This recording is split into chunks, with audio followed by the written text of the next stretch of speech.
Okay, if everyone is ready, let's get started. We're a couple of minutes behind. Let's stand for a prayer and a pledge of allegiance.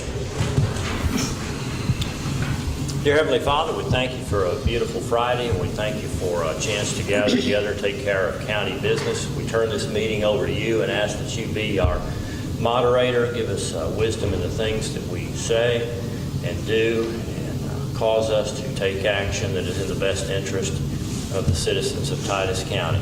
We ask it in Christ's name. Amen. Amen. Let's pledge allegiance. I pledge allegiance to the flag of the United States of America and to the republic for which it stands, one nation under God, indivisible, with liberty and justice for all. Thank you. All right, welcome to the first meeting of September of Commissioners Court. Today is September 6th, and it's a couple of minutes after 9 a.m. We're going to begin with item number 1, public comments and/or requests for information on non-agenda items in accordance with Section 551.042, Texas Open Meetings Act. I'll begin with Mr. Al Burkhalter. If you'll come up to the stand there and adjust that mic. Let's tap on it, make sure it's on. It sounds like it is. Yeah, we're good. Thank you. My name is Al Burkhalter. I am a citizen of Titus County, have been since 2002. Moved down here from up north. I started to follow the actions of the county commission about 2 or 3 years ago, and know what Mr. Liu tells me over here when he writes things up. And one thing I've noticed as a career education teacher, 45-year public education teacher, retired last year, I noticed that in my profession, and I've noticed also by studies and in civil government, that the longer time goes on, if we don't watch it, we get more employees to do less work for more money. This is what the unions do really, really hard. I know we're not a union county here, but it follows the same pattern, only not quite as quick. We get more money and more people to do less work, and this is human nature. I mean, if I'm an employee, I want to get paid a lot of money to do less. I mean, everybody would want that. And from my view, what I've been looking for in trying to get a sense of is a sense of leadership. Now, I was taught at a young age that leadership is influence. When you're in a position where you can influence, determine what goes on, then you're a leader. As a teacher in a classroom, I'm a leader. When kids walk in my room, I determine what happens. I determine what I teach. I determine how I test it and what goes on. On an athletic field, when I was coaching basketball and football and track and so forth, when kids came to practice, I was a leader. They came there and they looked at me to make decisions. I had to decide in that 2 hours how many minutes we spent lifting weights, how many minutes we spent running, how many minutes we spent shooting, and so forth. I had to make decisions, and that's what you folks are in here. You're leaders. You influence. And what I would like to see, and what I've been looking for, and I've heard it from one of you, and that is, and he's doing what he said he would do. He said he would come in and take a new look at things, and is there a way that we could do things better, more efficient, okay? And cut costs, okay? I turned how many of you are October 15th tax people? I sent my taxes in. You don't have to, if you file extension, you don't have to turn your taxes until October 15th. I sent mine in yesterday. Then I noticed on my report from TRS, Teacher Retirement, I noticed that my income last year, okay, was lower than my income for the previous 2 years. At TRS, they take your highest 3 years average, all right, to determine what your retirement pay is.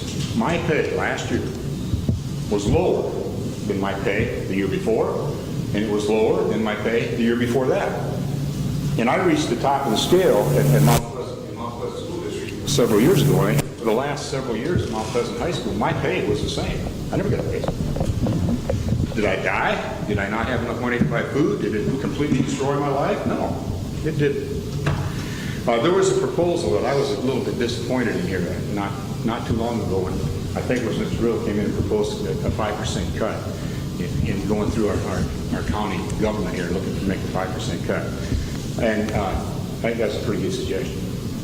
I know in my life, if I got $100 one year, and next year I got $95, I know my life, is not going to change for much. So I'd like to encourage you folks to, and I also see, I have a tendency to see that we have kingdoms here. I think from what I read in the paper and from what I hear people talk about, we have 5 kingdoms. We've got 4 precincts, and each person there is their own king. And we got a county judge that's the king of his area. And what I would like to see is I'd like to see come in and say, okay, hey guys, you know what? We don't need 15 road graders. I would like to see, instead of kingdoms, I'd like to see these 4 precincts turned into serfs. Instead of being the king of your own kingdom, back off and look at these people out here and say, you know what? We don't need $500,000 tractors and mowers, okay? One for each precinct, and then a spare over here and a spare over there. And we actually, instead of needing 4, one for each precinct, you know what? Maybe we only need 3. Maybe we need 2. How many hours is on? I'm just throwing out an idea. Can we cut costs? Can we get together? Okay? I don't care. Republican, Independent, Democrat, Libertarian. Can we get together and say what the directions say for you as a leader? The directions say a compelling county interest. Is this a compelling county interest in the decisions that you make as leaders in what we do? And I appreciate your service. I know you're in a tough position. I'm just throwing out an idea here for this a guy that lives down the road, picks up the paper and reads it every once in a while. But I thank you for your service, and I support you in any way that I can. Thank you. Thank you, Mr. Burkhalter, for your comments and your polite presentation. Speaker number 2, Mr. Lou Antonelli.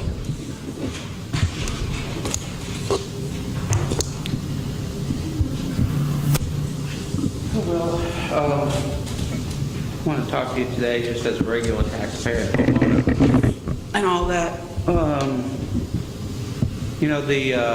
The demolition of the depot Wednesday, I told the fellow on site, the project manager, to Pinkelman to his face, it was an atrocity, and he wised off to me, and I got really mad real fast and cussed him out and took off because I was afraid I was going to punch him out. This really strikes home to me because I'm the president of the Optimist Club. When the school district, was vacating the campus on Riddle Street, they had to decide how to take care of the buildings. You all know what happened to the old TCAT building. You've been dealing with that. Superintendent DeHart came to the Optimist Club and said, you all have been sponsors for 20 years of the youth basketball. Would you like a permanent home? Would you like to take this on as a project? Told the club members, guys, we got to do it for the community and for the kids. And Mike's been involved longer than anyone with youth basketball. And we did it, and we're doing it. Mr. Glover is, chairing the fundraising effort. When the city decided they didn't want the library, I know people asked you all if you would take it on, but the city agreed it didn't want to take it on. You all had your considerations. The city put it up for an auction. Scott Glover bought it. That worked out. Great resolution. Everybody's happy because Scott Glover is a well-respected businessman in the community. Now we've got another historic site, the depot. And we saw what happened.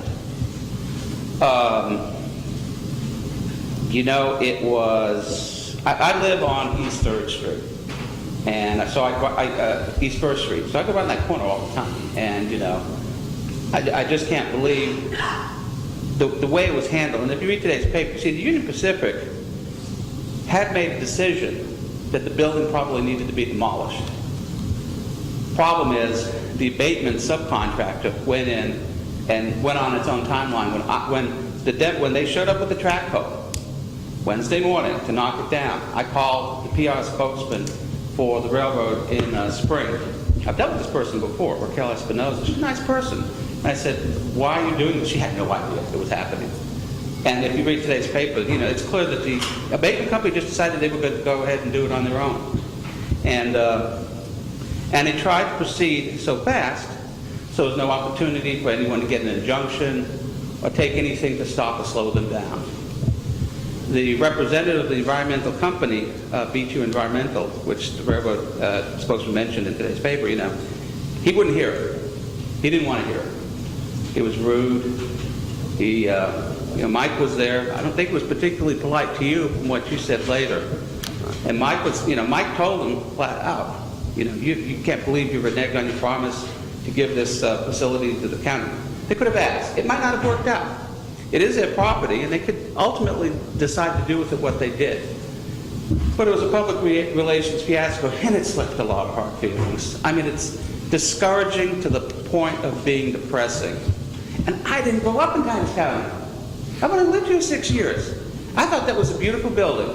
It had a beautiful red tile roof, and if you know anything about historic preservation, the roof is the key thing to stay saving the structural integrity of the building. Because once the roof goes, the building deteriorates because of the weather. It's the first thing we looked at in Optimist Club with the old gym, the roof. But since the school district had been using the old gym for storage, they kept the roof intact, and that's why that gym can be renovated. That roof of that building looked pristine. Yeah, the inside was a wreck. But the point is, it doesn't matter anymore. They come in with a track hoe, and as soon as they could get away with it, he knocked it down. I don't know what can be done. It's over I drove down Washington Street coming here today. They're scraping up the last of the bricks, throwing it in the back of a dump truck and hauling it off. The history's gone. Everybody now has their own memories about it. I'd like to think there are a few things that could be done. Speaking as a person who has a vested interest in Titus County being a great community to live in and a community that has tourism and historic places. One thing I asked the representative of the railroad, Raquel Espinoza, I said, do you all do community grants? I used the word reparation, which has specific use. Do you do community grants? You've done something horrible. I think the county deserves something. And they do have a community-based grant program.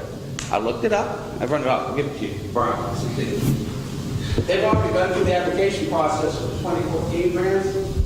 But I really think the Historical Commission in the county needs to look at and apply for a grant next year for 2015. They owe the county something. I know legally, maybe not, but morally and spiritually, that something needs to be done to mitigate this disaster.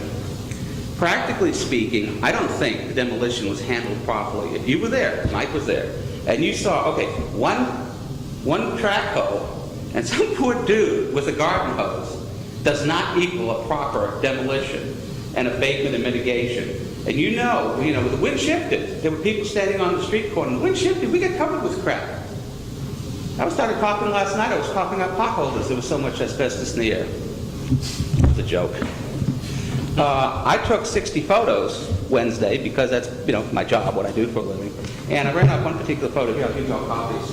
Pal, take one, pass this down. I ran up that photo. If you take a look at that, you can see all the dust in the air and the one meager guy standing on the side. I'm not kidding, it was a garden hose.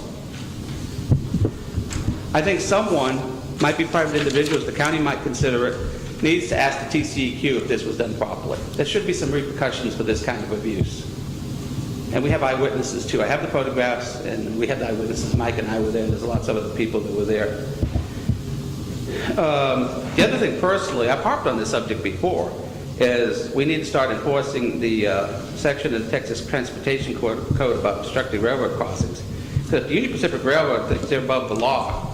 We're like fighting a guerrilla war. We have an occupying force, and we just have to start harassing them like the revolutionaries in the American Revolution were shooting behind the trees at the redcoats. This is the position we are with the railroad.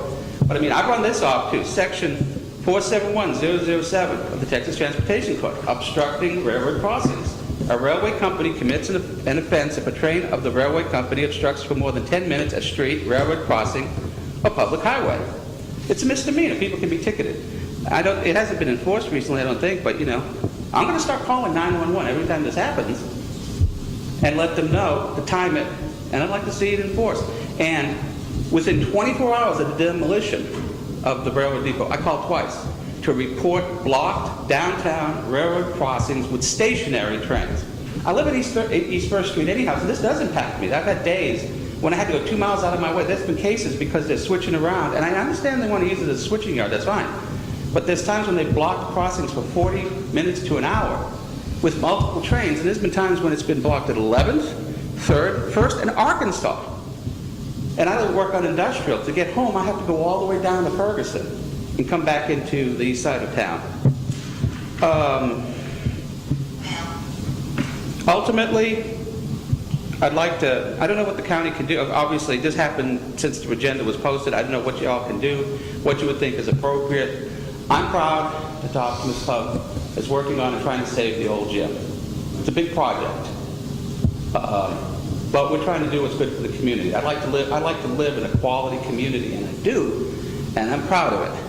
And history is part of it. And this, what happened to the depot was just a disgrace. I used the word rape in an email to the Union Pacific. Mr. Pinkelman comes off pretty much as the villain in this, and rightfully so, because he was the person on site who wouldn't listen, wouldn't take anybody seriously, and, you know, he was going to do it, and justice be damned, and he got away with it. He was rude to Mike, he was rude to me, and the thing that really actually aggravated it, strictly speaking, was he was smiling. I mean, you know, when you see someone smiling, cheerful, as your history goes up in a cloud of dust and a pile of bricks, it looked horrible. Everyone felt horrible. People were crying, both. The Tribune and KLTV in Tyler headlined the same story the same way. People cry as depot torn down. People weep. The KLTV used the word weep. When you see people crying on the street corner over an outrage committed like that, so thoughtlessly and so callously, there's got to be repercussions. Personally, I would like to see all as our representatives, you know, do something to, you'll never be able to make it right. You'll never be able to restore the building. You can't resuscitate a corpse. You know, people get the death penalty for murdering other people. What is the penalty for murdering history? What is the penalty for destroying a historic landmark like that? There's like historic manslaughter. I don't know. I wish you all would think, if you can, God, no, this is a subject that's come up just in the past few days, what can be done to you can never make it right, but to make it better for Titus County. I'd be grateful, and I think a lot of people in the county would be grateful. Thank you. Thank you, Lou.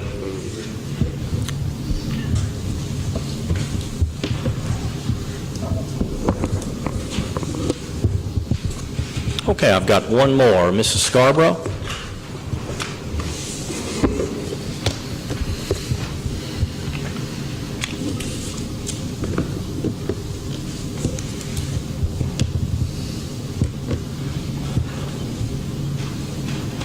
Good morning, gentlemen. Good morning, audience. It's slimmer today. Good morning, Lou. I thought today was the day that the final vote was going to be made on the tax rate, but I understand this is still on numerous issues, and the tax rate is going to be settled finally at the next meeting. So with that thought in mind, there was a couple things I wanted to comment on about county officials and county employees and their salaries. It was stated at the last Commissioners Court meeting we had that the, quote, average salary of county employees is $35,000. Now, that figure is quite skewed because a couple of our employees, elected officials, make $80,000. So that really kicks up the average, you know, when you're talking about jailers that make a whole lot less than that. So many of these counties, employees at Titus County that are not elected, like I just said, jailers, clerks, they make less than 30, and a good many of them make 25 and less. And it's a challenge for a family of 4 or a single parent to raise a family on what's considered to be barely above the poverty line wage. A $100 a month raise for the unelected county officials is justified. When you consider you've got, everything keeps going up, insurance, mortgage, gasoline, groceries, to try to live on $25,000 was a mighty tough challenge. So we have to look at the overall, the pay for those lower paid employees and not a $35,000 average per county employee, because it's not near that. Okay, and then just a brief comment on some of this morning's comments about kingdoms. The past record of the recent past of Titus County Commissioners and what they've accomplished, which was in Wednesday's newspaper, across from the editorial page, it listed many, many accomplishments that the commissioners have done in the last 10, 15 years. And we are a dynamic county and city, and a good bit of it has to do with what our commissioners have done, working with federal, state officials in many ways. And we don't want to be Upshur County, $1 million in the red, roads that are not maintained, and I don't think we want that here in Titus County. As far as using the same equipment, everybody using the same equipment, well, Precinct 1's got roads they want to be working on. Precinct 4, they got roads they want to be working on. You can't call up and say, hey, Joe, can you use your maintainer or whatever today? And then, what's this other precinct guy do? Commissioner. It just wouldn't work. Sounds good, saves money, but your roads probably wouldn't look too good. And so I guess what we have to ask ourselves is, do we as a county want to go forward, or do we want to go backward? I think we want to go forward. Thank you. Thank you, Ms. Scarborough.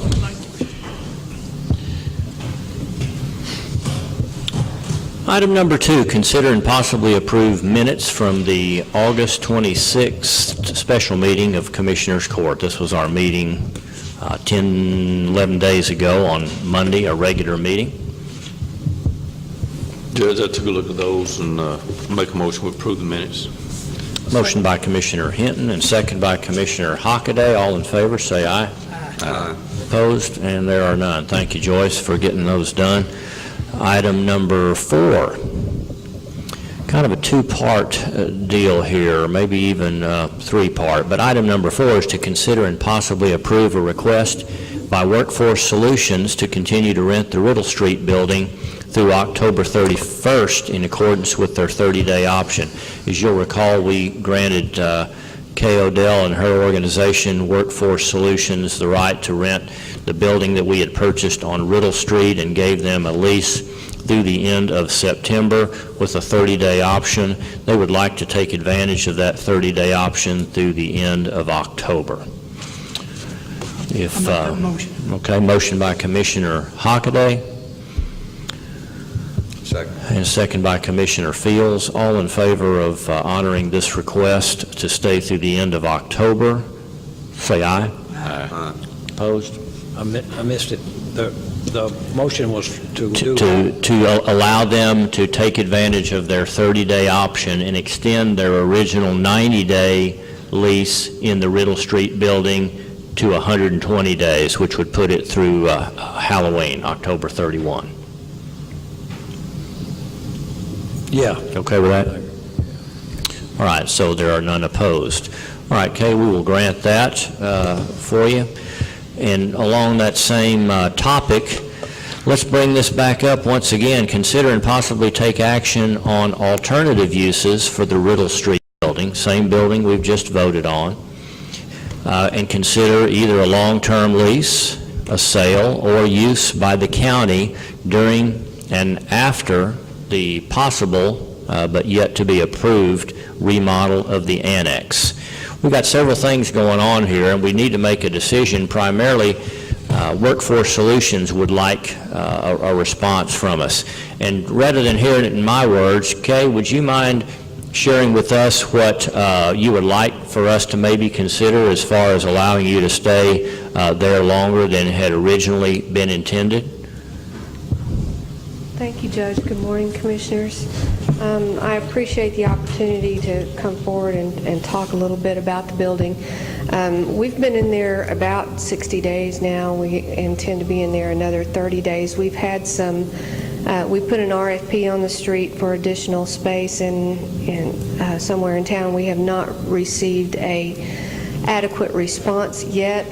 We've released another RFP. It is out on the street.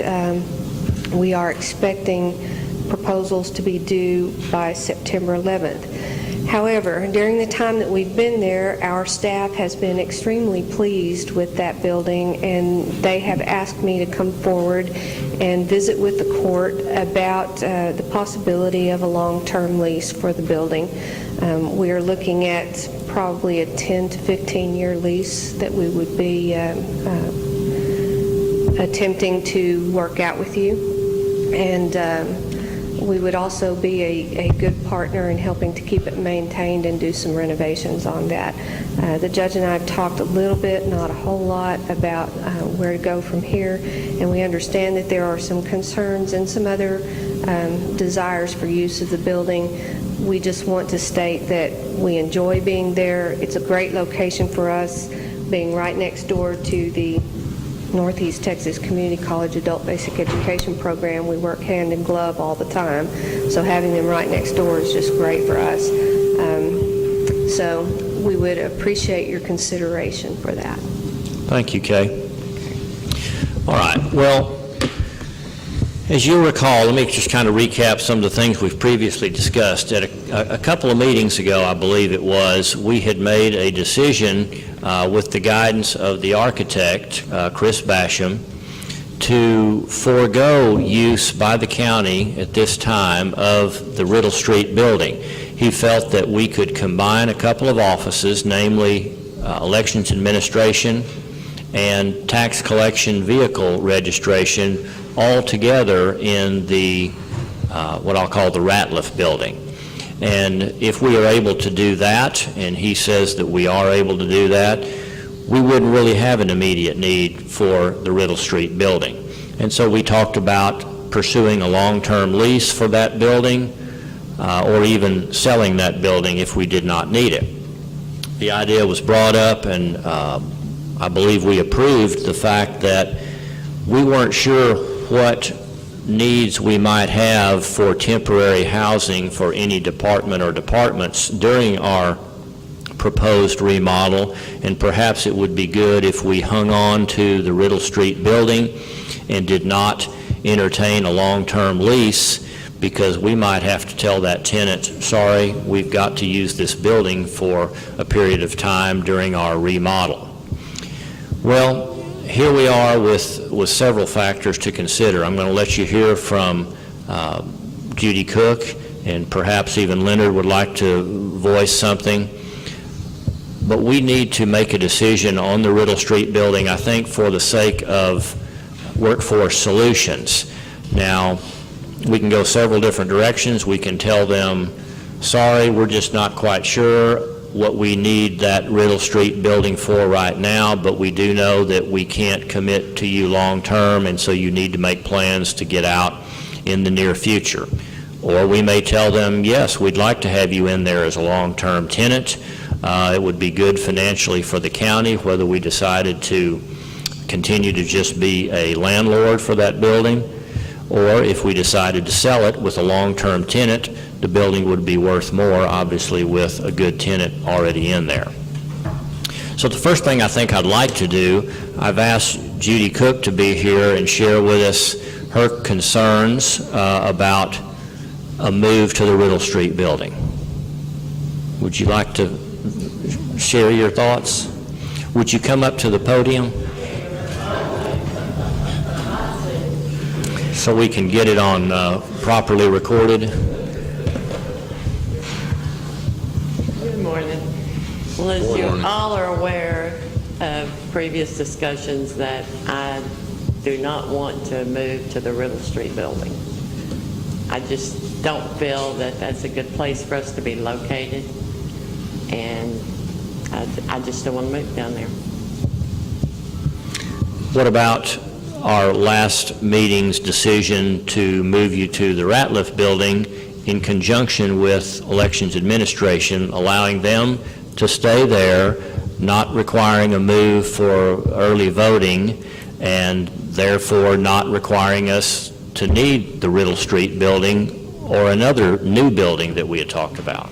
I think in the plan there was like 1,600 square feet for my office, and I already have over 1,200 square feet. and I need to add additional workstations because I definitely need one in auto. I need another one in the tax part. I also have a storage building in the back of the annex that is where all my tax rolls and old plats are located, and I need that near my office so that it's public accessible, because we do have public come in wanting to see the old tax rolls. By the time you put that in the same location with my office, I just don't feel that there's going to be enough space for Leonard to be in there with elections and us with the taxes and auto. Have you visited with Chris Basham? I just wondered if he ever contacted you. I met with him. Leonard called me when he was at his office the day after it was voted on to move us down there. I had not seen him. It had been probably 2 years since the first time he actually came into my office, looked around.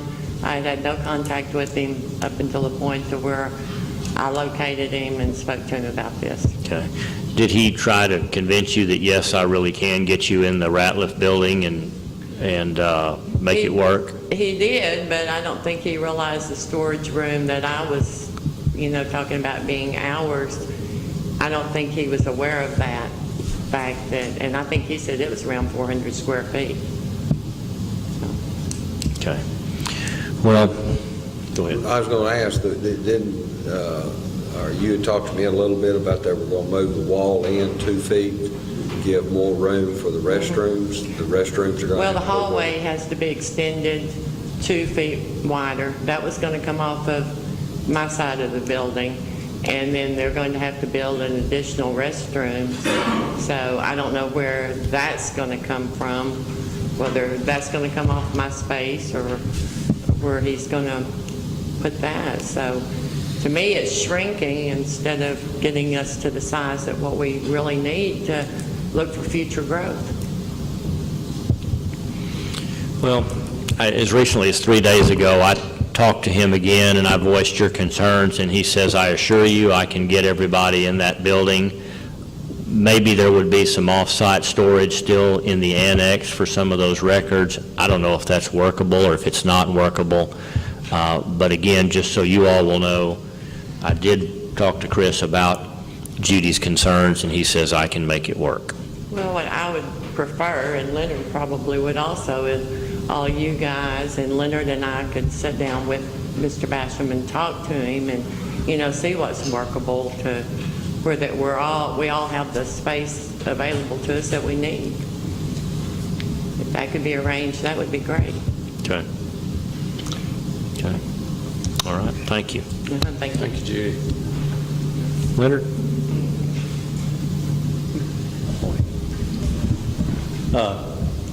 When we were talking with Mr. Basham about putting both of us in the Ratliff building, he did admit that he had not realized that there would be 9 females coming from Judy's office plus the 2 that I have, and there would have to be some additional restroom space that he had not considered. And besides that, during the 2 week of early voting, I had another 6 female situation. So it's going to have to be some consideration for some extra restroom space, and then sometime the public come in, sometime people come in and while they're voting they need to use the restroom. So it's certainly going to have to be more space taken out of that for additional restroom beside the 2 foot for the expansion of the hallway. Now, I don't think that he really understands what happened during an election. Like during the primary, we will have 2 early ballot voting boards in there, which consist of anywhere from 6 to 8 people, and they're separated. They got to have 2 separate spaces because they're processing Democratic and Republican ballots. They got to have two separate spaces. Well, sometimes, just depending on the voter turnout, they don't get completed with their work before 7 o'clock. At 7 o'clock, then you're going to have the public trying to come in and get results, and it's not going to be anywhere for the public to go at all. because those spaces are going to be used, and we cannot allow the public to be in with the officials that are processing the election results. That has to be kept totally separate. And so it's not going to be any space for that at all. And, you know, in light of looking at the situation that instead of putting both of us in the building, I'd like to reconsider the offer to move the elections office to Riddle Street rather than have, you know, inadequate space and be unable to do our jobs properly and to process the votes in a way that people will know that, you know, it doesn't make people think that there's something wrong with the process, that it interferes with the integrity of the elections. I just want to also say that as far as me moving to the Riddle Street, personally, it never was anything personally. I mean, you know, the Riddle Street building fit me fine. I can do my job there fine. But my concern and my objection was as far as serving the voters, that was my objection. I didn't think it would serve the voters well to move the election office to that location. But like I said, rather than, you know, not have enough space and have us crammed in and we're not able to do what we need to do, I'd like to reconsider the offer to move the office to Riddle Street. What you're saying, you're okay with the move? You'd be okay with the move to the election office to Riddle Street then?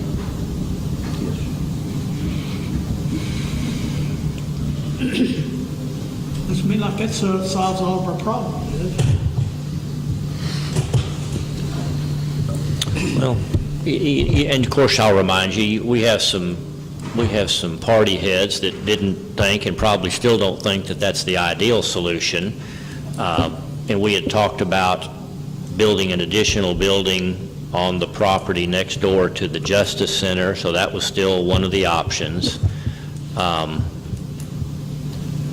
But anyway, Leonard, I appreciate your comments there.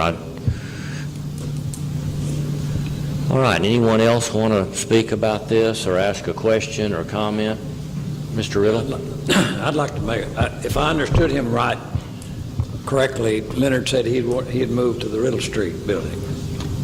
He's saying that he personally never did have a problem with it, and that's right. And he was voicing concerns that perhaps he still doesn't think it's the best thing to do to move the voters over there. So that is a negative of the Riddle Street building. But as we've discussed before, and as I've given you my opinion on it, I thought that was a fairly small negative. But nonetheless, it is a negative. But as I understand what Leonard said, he did say that he would prefer to be there rather than have to share that building if that's the only option he's given. Is that right?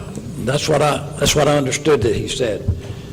But my comments are revenues are down for the county. Revenues are down. We've got a big project planned, and I think we've got a bunch of things in there we want, not what we need. For example, the 3 programs or 3 plans that the architect had that 1,200 square foot on that corner vacant. I've heard that, well, they're planning on putting a coffee shop in there. If you give that 1,200 square feet to Judy Cook and put her on that corner, that would take care of her needs. And that add a little space to that 1,200. She's got 1,200 now. And that would take care of her. Then we need a courtroom. Everybody says we need a courtroom. And I don't disagree with that. Why don't we build a courtroom where Judy Cook is? And then let the rest of the stuff stay where it is until our revenues, we're covered up with debt, the loop, and so forth. It'll be over with in a couple of years, and then we can spend this big money doing this annex. I think the timing is wrong for us to have a great big project and get everything we want. I'd rather just get what we need, and I think it'd be prudent on our part to get what we need, do what we need, and do that only. And then do the next step later, at a later date, when times are a little better. That's my opinion. Thank you. Anyone else? Judge Lee, Ma'am. before you all make the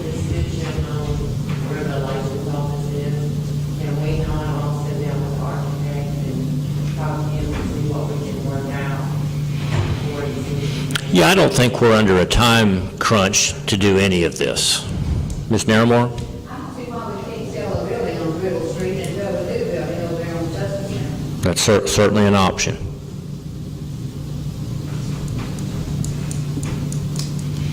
All right, you got about, 5 different choices you can pick from. What you would like to do next? Well, Judge, and this is something we've always looked at and tried to look at here, to build in the future and plan for the future.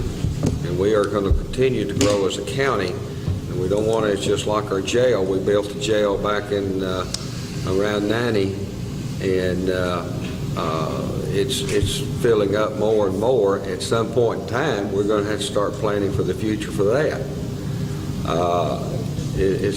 I think we planned for 25 to 30 years. We've met that expectation, and this is something you can't come up at the last minute and decide you want to do. I think anything we do, regardless of what it might be, we need to always plan for the future growth of this county. We're continuing to grow, and we're going to grow. I feel like we're going to grow by leaps and bounds in the next 10 to 15, 20 years. So I think and we've always done that, is look for the future growth and expansion. When you got more people to serve and more to do, you're going to have to build the facilities to do it. And let me say something else. When this was brought up about the employees, when Commissioner Hockaday come in and the other precincts, but when Mr.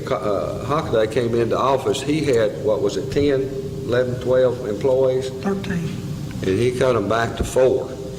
And then some part-time help in the summer. And all of us in our precincts, this has happened. We had to come back and streamline and do some different things. As far as equipment, we help each other all the time. Seal coating, we used to do a lot of, and we would spend, I guess, a couple of weeks in each precinct, and we were there helping each other. The problem you run into, if I have a problem and I need my maintainer, I don't mind helping anybody, but the thing about it is to get that time. We've cut back on our workforce and cut back and done some things through the years, and it's really made it hard to try to get just the basics, keeping ditches clean, keeping roads cut back, keeping the right-of-ways mowed,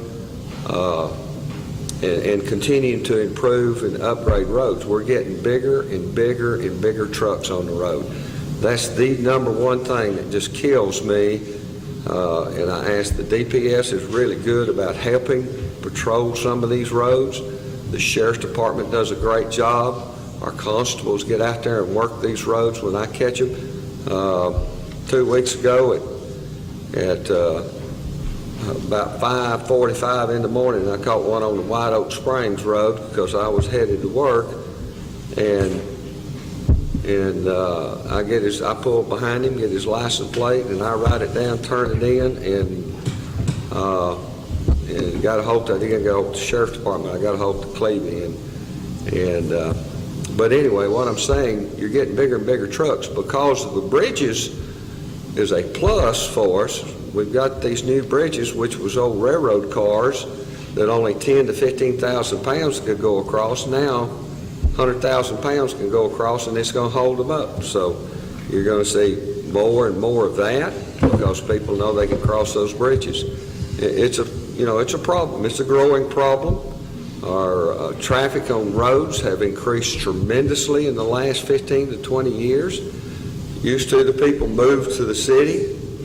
Now people are moving from the city out to the county, and more people want they want the 5-10 acre plot, and they want decent roads. And used to, we could buy oil at $15, $16 a barrel. Now it's $109 a barrel, and it hits us all. We used to work 10 to 15 miles of road. Now we do good to work 5 miles of road. And that's just part of it, and we deal with it the best we can. As far as equipment and stuff like this goes, we work and save and strive to buy that piece of equipment. And we know what we need for our precinct because areas are different. Philip has the oil companies up in his area. We don't have to deal with that. We've all got chicken houses, and those people have a right to get their goods and services to market. You have timber is a big industry in Titus County. All the owners out there that own land have a right to get their timber. We give them special permits to go in and out. If they damage a road, they are responsible for it. But all this added together through the years, I think we have cut back. I think we have made our needs for the future. You know, if I know, and this is a big concern for everybody, because sooner or later, and I hope it never happens, but sooner or later, if we don't secure that over there at some point in time, something is going to happen over there. And I hate to see anybody hurt or killed if that building's not secure. Right now, you can pretty well go in the backside, any side you want to go to, and that worries me a lot, that something could happen over there. And what the district judges are wanting to do, and they came to us, I think, the judge with this idea about doing something like that, securing that part. But I agree with Mr. Riddles, that corner there, we might can look at that, and it might be where we can put Judy in there, and because that corner we can block off, and the rest of that building would not have access to that. So I agree with what Judy talked about, and we just need to sit down and look at it. Let's do what's best, and we're all trying, I think, in the same boat, trying to do the same thing, save everything we can, but you have to carry on and serve the people of this county for the things they need. That's our responsibility as a county government. And, you know, there's always places you can cut here or do this or do that, but if you'll go back through the years, you'll really see where a lot of things have been cut out, like employees. Each precinct had 10 to 12 employees. They're down to 4 permanent and 2 to 3 part-time help in the summertime. And that's what we've had to go to, and we've had to cut back. I know we're looking at right now, each precinct, and this is Carl, and I was talking to Carl the other day, and asked me about it, but we're looking at each doing $25,000. That'd be $100,000 to help cut off our budget. But we've done this, what, Thomas, 4 or 5 times since we get years where it's kind of tight, and that's what we try to do. We try to help and assist the budget process to take care of things. You know, it's a never-ending battle trying to make things meet, and for everybody. But anyway, that's all I have, Judge. Judge, back to the Riddle Street deal. I'm still in favor of us building a building over there for the election office. That was my first option. And I'm still in favor of that, and us keeping the Riddle building and leasing it for the long term. That would be what I would be in favor of doing. I'm just curious, why would you think it necessary to hold on to that Riddle Street building if you were going to build a new building? Well, if we lease it, why would we want to sell it? You know, I just Use the money for the new building instead, would be my thought. And, you know, I wouldn't have a problem with us selling it, but I just thought if we had it, you know, Workforce Solutions might want to buy it. I don't know. You know, it may be something they want to do. Well, they've expressed okay, I'll let you speak instead of me speaking. I don't think they can buy a building. They can't. I'll be happy to entertain questions from anyone, but I want to make it clear that we can't own the building. That's part of the law, but there's a real possibility that if we do not get a cost-reasonable proposal, that we will decide that services to our clients are more important than infrastructure, which means we cover a 9-county area, so there's a possibility that we would not operate in Mount Pleasant if we don't get a cost-reasonable proposal in. We have made an offer to be a partner in the maintenance and the renovation of the building if the price was right. So you would also be looking at assistance with renovation of that building moving forward as well. That was something I didn't mention in the first piece. So. Me personally, I hope we can work something out, because I do not want you guys to leave. It's nice having you here. Thank you. So, How much square footage do you need? I know that building's about 4,700. Do you think you can fully utilize that? Is it really too much? Is it about right? we are fully utilizing it. We were looking for a space that was 45 to 50. Okay, so it's about the right size. Yes. All right. Thanks. Any other questions? Thank you. Well, let me kind of recap what I see are some options. One, I can pull together a meeting with Judy and Leonard and Chris Basham, our architect, and as many of you as would like to attend. We can make this an open public meeting and discuss space needs for those departments and how they might fit into the Ratliff building, or how they might fit into a combination of the Ratliff building and the annex, or even utilizing the Riddle Street building. But in other words, talk about it with all parties that are going to be affected, with the expert, with Chris, who can tell you the pros and cons of each of those. That's one possibility, or you can make a decision to go in a particular direction today. I think that Workforce Solutions would kind of like to know where they stand. If they are going to be tossed out here on October 31, boy, I'd sure like to be able to tell them that now. I know she'd also like to have something more than, well, we'll give you another month, another month, another month. At some point, they've got to make a decision, and worrying about that day when we say, well, now we've made up our mind and we're giving you 30 days to get out. So would anybody like to tell me what you want to do? Well, my personal opinion on it is I'd like to give them a long-term lease on it. Okay. And figure out one way or another to do without the Riddle Street building. Right. Okay. That would be my preference. All right. Philip, you want to share anything with me, and or let the others hear, and then maybe we can come to a consensus as to what our next step would be. Well, I know that I'd have, initially, I'd thought about, just going back to the original plan of moving election administrator to the Riddle Street building, and then Judy Cook across the road.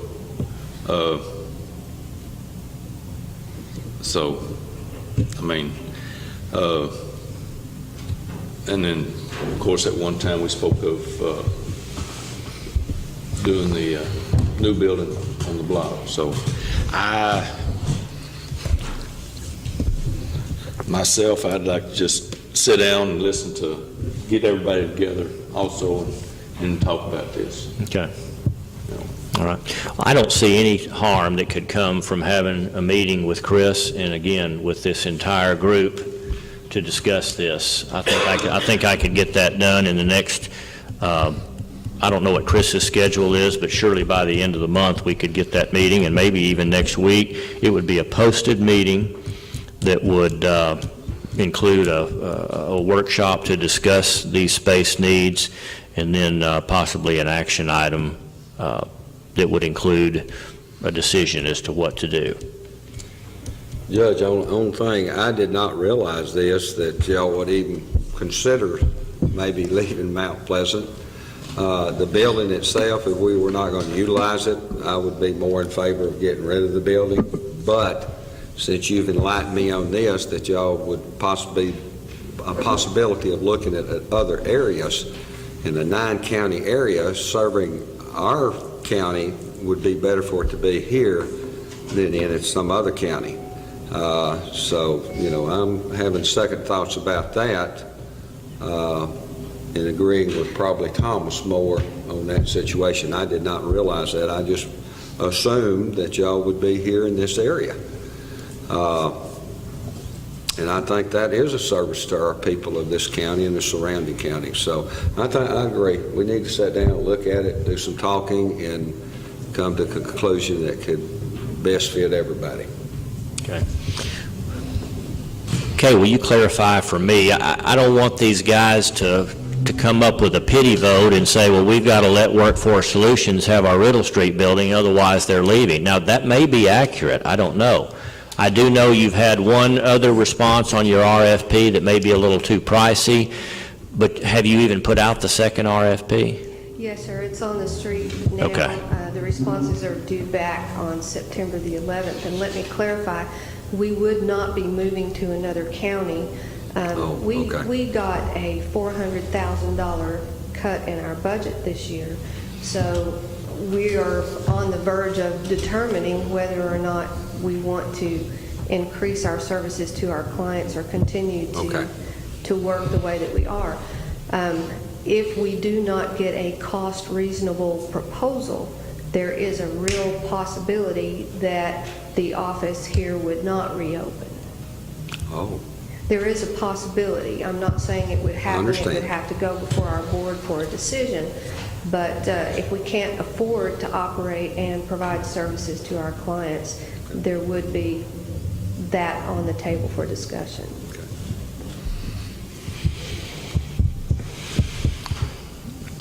Mr. Riddle has made it clear, I think, what he'd like to do. Is everybody okay with setting up a meeting with the architect? Okay. Why don't we do that? And so therefore, on the item number 5, consider and possibly take action, how about somebody give me a motion to table that? So moved. Motion by Commissioner Hockaday and a second by Commissioner Hinton. And that's what we will do. Is there anybody that has a restriction that you know of in the next 2 weeks? Well, but I can get on a phone and I can listen in on that. And I've been to about all the meetings that I probably need to go to, and I think I would be comfortable with them making putting together a meeting in my absence, although I could be on the telephone. Again, I don't know what Chris Basham's schedule would be, but I would sure think he could find time in the next 2 to 3 weeks. Anybody going to be out of town for an extended period of time? And also, Judge, if we need to come up and give them another 30 days, I don't have a problem with that if we're running a little tight on time. I want to give us time to work on it and give them time to continue to do what they need to do. But I sure wouldn't mind doing that. And I think that any way that we go, I don't see us having to take such quick action. Let me give you just a little update on the annex. I know that Chris Basham met with a contractor on, what day was that? You were over there. Monday? I think it was Monday. Yeah. Or was it Tuesday? No, it was Tuesday. Tuesday. There is some asbestos in that building. We'll have to have a environmental assessment done. Obviously, the first step would be removal of the asbestos before any demo work could be done. And so I think I know that that's the first part of the project that Mr. Basham wanted to do. So that's going to take a while. I see us, regardless of how quickly we arrive at a decision what to do with the Riddle Street building, I'm sure we could give Kay and her people at least a 60, if not a 90-day window to work in. Don't you? Yeah, I do. I don't have a problem Okay. with that. Well, I don't know that we want to, formally commit to that right now, but but that's kind of how I see it coming down. All right, well, that's what I'll do. I'll put together a meeting and check with everybody and make sure we can put that together, and that'll be an open to the public meeting. All right, item number 6, consider and possibly approve a plan to dispose of surplus computer equipment, furniture, and files located in the storage areas of the annex. Let's start with floor 1 in the vacant areas on the west end of that building, talking about the WIT building and all this area that we're talking about getting ready to remodel that is currently not being used. We've got a lot of junk in there. There's a lot of computers, monitors, printers, etc. back there in that back room that no matter what we do, before Chris Basham can take any steps in that building, we've got to clean that stuff out.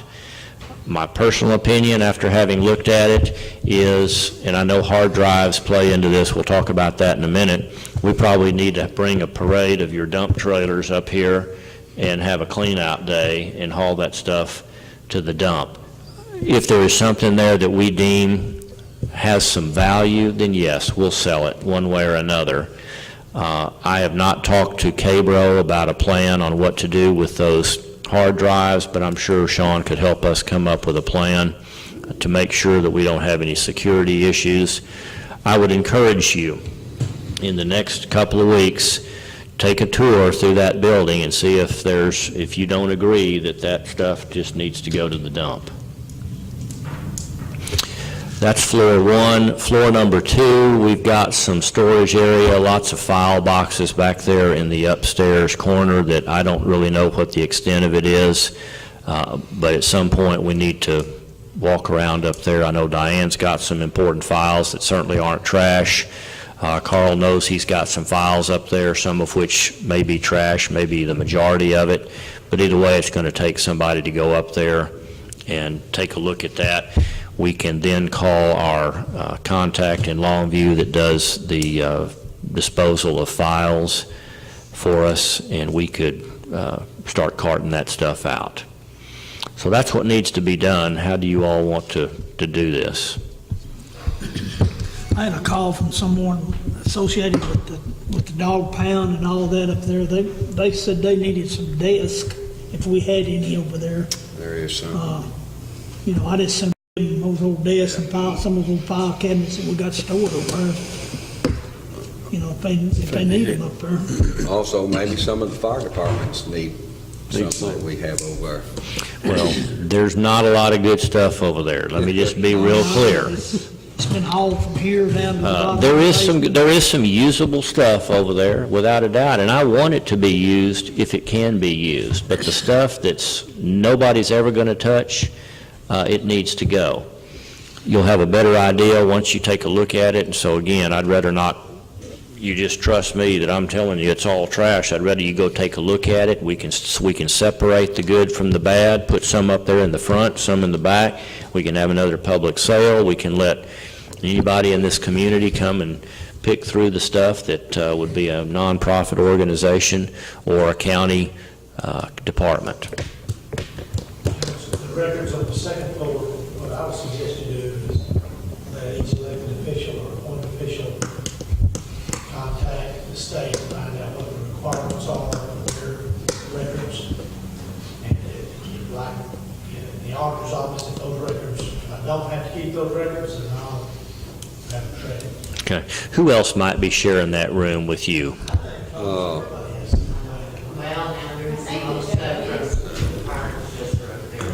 Carl, Diane, I think there's some treasurer records up there, isn't there? And it was divided into little rooms, and somehow it really got into a mess. I have a room with old books. I mean, my books are in there. I love my books out. I wish there was someplace I could bring them over here. Is there any place, maybe up in the law library or somewhere like? Well, I think long-term, there'll be some room, when we do some restructuring of departments and adult probation moves out and John Mark moves his office, you're going to have some storage space for sure in this building and probably in the annex too once it's remodeled. I don't know how much plans there are for that upstairs, but I can assure you that during that process, the need will come. If they're going to be working up there, those books need to be temporary. Yes. And I wish we had room, because a lot of times we have to walk across the street and go upstairs and get a book and bring it back because we have the taxpayers. And it is very inconvenient for our office to have to walk across the street and go upstairs and get it. I wish there was someplace here closer from the and I was hoping maybe everybody would go there, we would have a spot. Judge, did I misunderstand you? You said the county attorney's going to move? What he would like to do, again, if and when we move forward with the annex remodel, once we move adult probation over there, he has requested that he be allowed to take their space in the downstairs northeast corner. They've asked for that for 15 years. Well, we talked about that months ago, and I'll let you respond. I'd be willing to just do what one time we talked about, if I could move into where James is, and we put James down, maybe on the first floor somewhere. Then I'd be fine to stay right there where I'm at. Yeah. But Carl still got first call on that, but I just don't think I need as much space as this one. We can work, when we get to that point, we can figure something out. Well, the elected official, where we have that storage room, Judge, we need to, the state will send a person down here, I think it's the state, they came to the old jail, they go through, and they say, you can discard this, no, you've got to keep this. They go through it all. And and if we have stuff that we don't need to keep anymore, East Texas State University of Commerce has a climate-controlled atmosphere to put all these old records in, and they will take them, but they will still be ours, but they'll be at the college. It's something we don't have to have on hand for Well, us. to be honest, I think all I have to do is just ask for invoices from old years. I can't imagine that we're required to keep those invoices forever. I just can't see that. But there will be rules for each elected official's records that we can call the state and they can tell us what you have to keep. well, I'm going to turn that over to all the elected officials, department heads, to go over there and make arrangements to either, one, pull out what you know that you want to keep and find temporary storage for it, and everything that's left, that's going to be trash, and we will have our disposal company take the rest of it. So I'll communicate with department heads here and maybe set a 45-day deadline on getting that done. All right. Well, I don't know that we want to take any action on this. Here's what I'll do. I'll make a motion here that I contact all department heads regarding storage and unused space in the annex, and give them a 45-day time frame, maybe till the end of, I'll pick a date in October, to either have your stuff out of there that you need to store permanently and do not want to dispose of, but get it out of where it is right now, and then whatever is left, we will then proceed with disposal action. A second. All right, all those in favor say aye. Aye. Did that make sense, Joyce? My motion? Okay. Item number 7, consider and possibly approve a resolution to support the addition of Kaufman County to the Northeast Texas Regional Mobility Authority. The NET RMA is the organization that we have nominated Hudson Old to. He has served on there for about 4 years. The organization requires requires a majority approval by existing members of NET RMA, of which Titus County is a member, to approve adding another county. And in this case, Kaufman County has asked to be able to join NET RMA. They just need our approval. I'll make that motion. Motion by Commissioner Hockaday and a second by Commissioner Fields. All in favor of supporting a resolution to add Kaufman County to the NET RMA. Say aye. Aye. Opposed, and there are none. Thank you. Item number 8. Did I skip number 3? Thank you. Let's jump back there and take care of that. Consider and possibly approve a county-wide burn ban. As you'll recall, we're under a temporary. We want to make this official with a county-wide burn ban approved by the Commissioner's Court. So moved. Motion by Commissioner Hockaday. And I second it. And second by Commissioner Fields. It was nice to get the rain last Monday, but according to the chief, it didn't hurt, but it didn't really help. Well, Judge, that's one thing. I know we got some good rain in the county. But not everywhere. That was a great blessing, but we got 2 tenths. Yeah. That didn't last probably 30 minutes. 2 tenths is all we got in the southwest part of the county.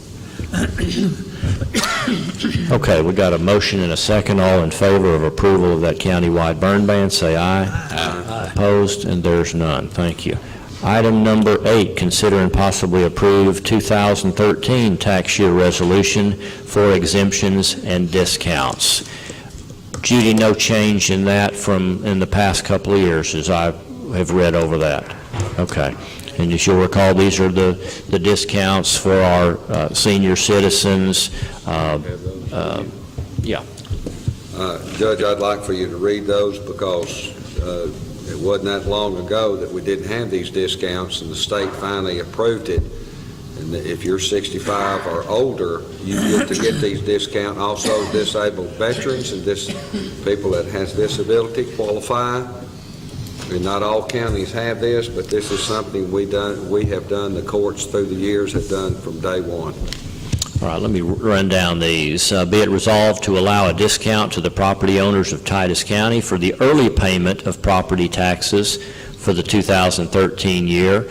That would be a 3% discount if paid in October, 2% in November, 1% if paid in December. If it's not paid by the end of the calendar year, there's no discount. Next item is to allow a 20% exemption on the value of homesteads in Titus County for purposes of county property tax for the year 2013, but not less than $5,000. That would be the minimum exemption. The next one would be to exempt the additional amount on all homesteads in Titus County owned by persons 65 years of age or older in determining the property tax due for 2013. This amount has been $15,000. So again, that keeps it from, that locks it in for the senior citizens. Be it resolved that persons under age 65 who are 100% disabled according to Social Security is hereby granted an additional exemption of $10,000 on their homestead for 2013. And be it resolved that the property tax code permits a governing body to adopt a tax freeze for persons 65 years of age or older on their homesteads in accordance with Section 11.261. That not only freezes the tax rate, that freezes the tax value of their property is right. So they're paying the exact same dollar amount unless it goes down. Unless it goes down, and if they make an addition, to their home. It could go up. Okay. And if our rates went down for a few years like they have done, and that senior citizens or disabled persons total taxes paid goes down, and then it starts to climb back up, their rate can go up, but then it would stop at where it was previously frozen? They qualify the year that they turn 65 or they're free. Okay. Whatever that value is at when they turn 65. Now, there were two items that I know Carolyn asked you about that were not here, that you said were not required to be on this resolution because they were a given and did not require approval by us. And what were those? That's to do with veterans where they can receive 100%. If they receive 100% compensation on their disability, they are exempt. Completely exempt from taxes. And then there's one that's on their homestead. And they can also receive 10% or higher exemption on property. Okay, but that relates to veterans only. And that's required by the state. We have no say in that. All right. Was there anything else? That was it. All right. There you go. Make a motion. Motion by Commissioner Fields to approve these discounts and freezes for the 2013 year. Second by Commissioner Hinton. All in favor, say aye. Aye. Opposed? And there are none. Item number 9, consider possibly approve travel and seminars. The first item here is Sheriff is requesting that Sheila Moon, his administrative assistant, be allowed to attend the 11th Annual Training Conference for Administrative Assistants. This is in San Antonio, October 17th and 18th. Would require travel on the 16th and return on the 18th. $100 cost of registration. 2 days times $40 for meals.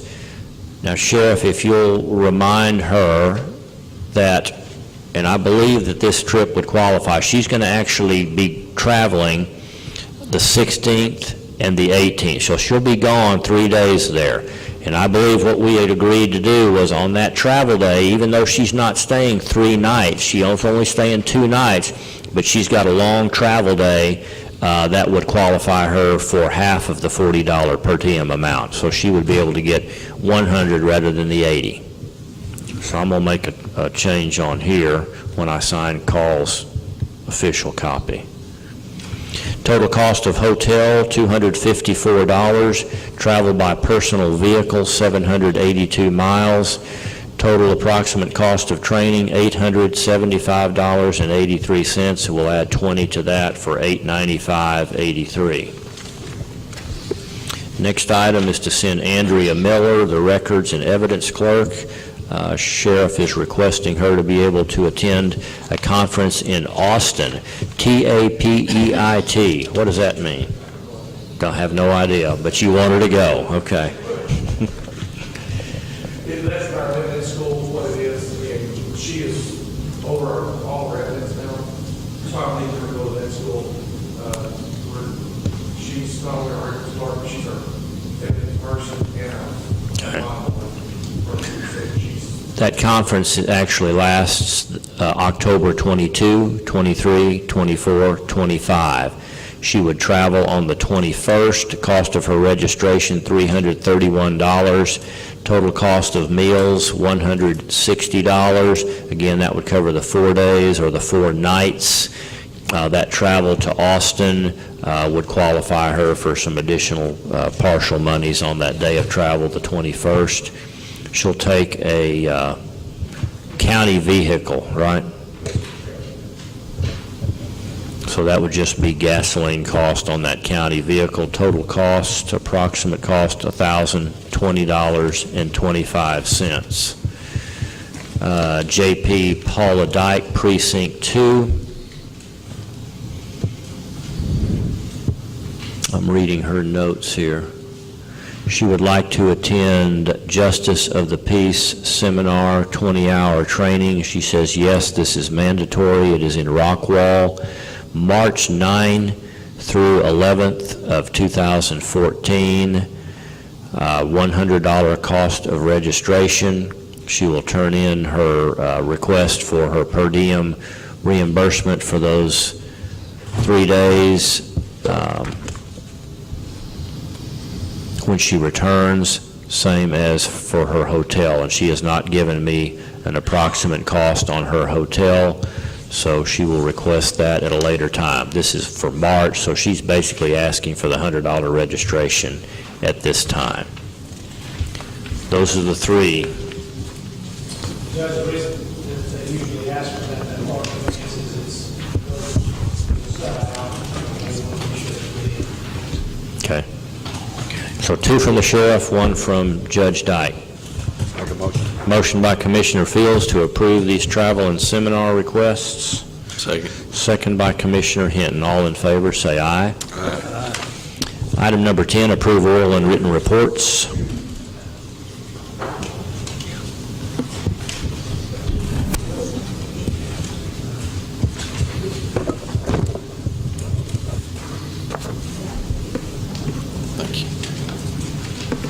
These all our bills paid up to date.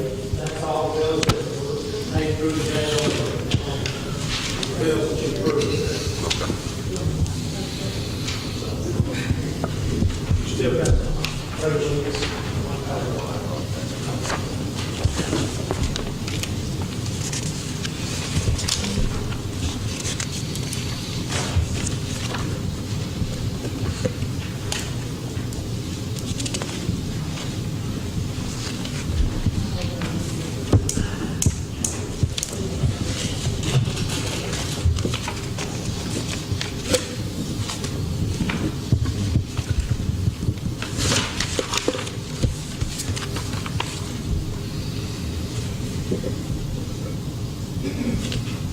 Make a motion to approve reports.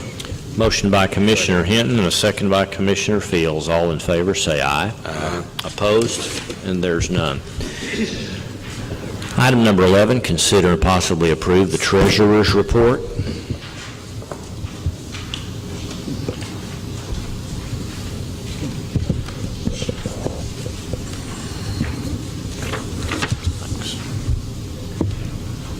Thank you.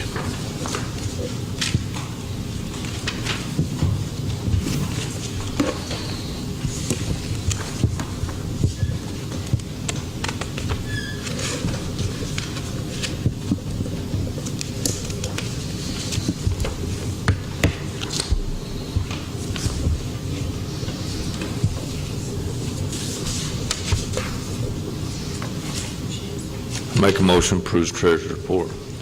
Motion by Commissioner Hinton, second by Commissioner Fields. All in favor of approval of treasurer's report, say aye. Aye. Opposed? And there's none. Number 12, approved budget amendments. We have one judge, number 32, is 4 weeks and 3. Basically, he's using some of his undesignated fund balance carryover, whatever we call it. To buy road oil, gas and oil? Just that one. All right, again, that's precinct 3, utilizing his fund balance to spend on road oil, gas, and oil. Get a motion on that? So moved. Motion by Commissioner Hinton, Second. second by Commissioner Fields. All those in favor of approval of this budget amendment, say aye. Aye. Opposed?